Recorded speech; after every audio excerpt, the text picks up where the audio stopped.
మాజీ మంత్రి హరీష్ రావు మాట్లాడుతున్నారు. ఇప్పుడు ఆ లైవ్ చూద్దాం.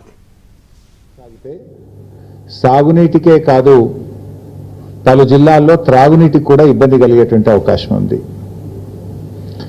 సో మన దగ్గర ఆశించిన స్థాయిలో వర్షాలు పడకపోయినా ఎగువ రాష్ట్రాలైనటువంటి మహారాష్ట్ర, కర్ణాటకల్లో మంచి వర్షాలు కురవడం వల్ల కృష్ణా, గోదావరి నదులలో నీళ్లు గతం కంటే ముందుగానే వచ్చాయి. ఈసారి జనరల్ ఎప్పుడైనా జూలై, ఆగస్టు నెలలో రావాల్సినటువంటి నీళ్లు ఈసారి మే నెలాఖరులోనే కృష్ణాలో వరద వచ్చింది. గోదావరిలో కూడా మంచి వరద వస్తూ ఉంది. ఈ వరదను ఒడిసిపట్టి రిజర్వాయర్లు, చెరువులు, చెక్ డ్యాంలు నింపుకోవాల్సినటువంటి ప్రభుత్వం ఇవాళ చోద్యం చూస్తూ ఉంది. బ్రహ్మాండమైనటువంటి వరద వస్తూ ఉంది. మొదటి పంటకు కూడా ఇవాళ సకాలంలో నీళ్ళు ఇచ్చేటువంటి అవకాశం ఉంది.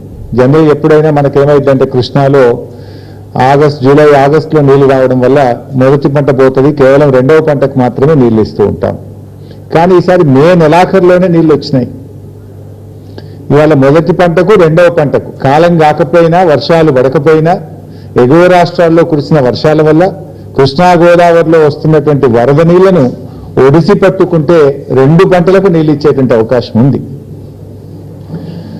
ఎక్కడికక్కడ మోటార్లు ఆన్ చేసి రిజర్వాయర్లు, చెరువులు, చెక్ డ్యాంలు నింపుకోవాల్సినటువంటి అవకాశం ఉంటే ఈ ప్రభుత్వం ఏమో స్విచ్ ఆఫ్ మోడ్లో ఉంది. మోటార్లు ఆన్ చేసి నీళ్లు నింపాల్సిన ప్రభుత్వం దాని ఆచరణ, దాని పనితీరు స్విచ్ ఆఫ్ మోడ్లో ఉన్నట్టు కనబడతా ఉంది మాకు. ఎందుకంటే ఇలా ముఖ్యమంత్రి అయినా, మంత్రులైనా బీఆర్ఎస్ మీద బుర్ర జల్లడంలో పోటీ పడతా ఉన్నారు. మా మీద నీలాప నిందలు చేయడంలో బిజీగా కనబడతా ఉన్నారు తప్ప ఈ వరద నీటిని ఎత్తిపోసుకునే విషయంలో వీళ్ళకి కనీస శ్రద్ధ కానీ, పట్టింపు కానీ లేకపోయింది. కరువును పారదోలేటువంటి కాళేశ్వరం ప్రాజెక్టును ఇవాళ కాంగ్రెస్ పార్టీ కేసీఆర్ మీద కక్షతోనో, కడుపు మంటతోనో ఇవాళ కాదనుకుంటా ఉంది. అంటే ఇలా ఒక బీఆర్ఎస్ పార్టీ మీద కోపం ఉంటే మా మీద కక్ష సాధించండి, నో ప్రాబ్లం. కానీ రైతులు ఏం తప్పు చేశారు, రైతులకు ఎందుకు శిక్ష వేస్తున్నారని ఇవాళ బీఆర్ఎస్ పార్టీ ప్రశ్నిస్తూ ఉంది.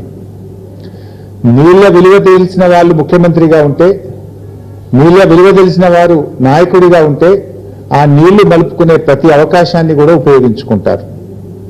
దురదృష్టవశాత్తు నీళ్లపై పట్టింపు లేని, నీళ్ల విలువ తెలియని నాయకులు నేడు పాలకులుగా ఉండడం వల్ల ఇవాళ తెలంగాణకు ఇబ్బందులు వస్తూ ఉన్నాయి. గతంలో కేసీఆర్ గారు ముఖ్యమంత్రిగా ఉన్నప్పుడు ప్రతిరోజు ఉదయం లేవగానే తన దినచర్య ఏ నదిలో ఎన్ని నీళ్లు వస్తున్నాయి అని చూసి అటు ఇంజనీర్లను, ఇటు మంత్రులను, శాసనసభ్యులను అలర్ట్ చేసేవాళ్ళు. జూరాల్లో కొద్దిగా వరద వచ్చిందంటే నిరంజన్ రెడ్డి గారికి, మంత్రి గారికి, లేదా ఆ జిల్లా శాసనసభ్యులకు, అదేవిధంగా ఇంజనీర్లకు ఫోన్ చేసి వెంటనే మోటార్ లాంచ్ చేయండి, నెట్టంపాటు చేయండి, కలవకుర్తి చేయండి, భీమా చేయండి, కోయిల్ సాగర్ చేయండి, నీళ్లు నింపండి అని చుక్క చుక్కను ఒడిసి పట్టడానికి ఆరాటపడేవారు కేసీఆర్ గారు. కానీ నేటి ప్రభుత్వం వరద వచ్చి నెల రోజులు దాటింది, కానీ ఇప్పటికీ మోటార్ లాంచ్ చేయలేదు. అంటే వీళ్ళకి ఎంత నిర్లక్ష్యం. అంటే వరద నీళ్లను ఎత్తిపోసుకోకపోతుంటే, కళ్ళ ముందు నీళ్లు పోతుంటే పట్టించుకోకపోతే ఇది నేరపూరిత నిర్లక్ష్యం అవుతుంది, క్రిమినల్ నెగ్లిజెన్స్. అంటే మీరు రాష్ట్ర ప్రయోజనాలు పట్టవు, రైతు ప్రయోజనాలు పట్టవు, కేవలం రాజకీయాలేనా? పొద్దున్న లేస్తే బీఆర్ఎస్ మీదనో, కేసీఆర్ గారి మీదనో నీలాప నిందలు వేయడమే మీ డ్యూటీయా? ప్రభుత్వం దేనికోసం ఉన్నది? ప్రజల అవసరాలను, ఈ రాష్ట్ర అవసరాలను మీరు ఒడిసిపెట్టుకునే బాధ్యత మీకు లేదా? కళ్ళ ముందు నీళ్లు కనబడుతుంటే మీలో చలనం ఎందుకు లేదు అని చెప్పి ఈరోజు మేము ప్రశ్నిస్తా ఉన్నాం. ఇవాళ మేడిగడ్డ బ్యారేజీ మొత్తం గేట్లు తెరిచి ఉన్నా కన్నేపల్లి పంప్ హౌస్ నుంచి మోటార్లు ఆన్ చేసి నీళ్లు తీసుకునే అవకాశం ఉంది. మీరు మేడిగడ్డలో 2 పిల్లర్లు ఉంగినాయని మొత్తం గేట్లు ఓపెన్ పెట్టినారు. మేడిగడ్డ బ్యారేజ్ అన్ని గేట్లు ఓపెన్ ఉన్నా కూడా కన్నేపల్లి పంప్ హౌస్ నుంచి నీళ్లు తీసుకునే అవకాశం ఉంది. ఇది మేం చెప్తున్న మాట కాదు, స్వయంగా ఇంజనీర్లు కూడా చెప్తా ఉన్నారు. అయినా ఈ ప్రభుత్వం కావాలనే ఇవాళ మోటార్లు ఆన్ చేయకుండా రైతులను గోసపుచ్చుకుంటా ఉన్నారు. ఇవాళ పంప్ హౌస్ మోటార్లు ఆన్ చేస్తే గోదావరిలో వచ్చిన వరద వచ్చినట్టు నీళ్లు తెచ్చుకునే అవకాశం ఉంది.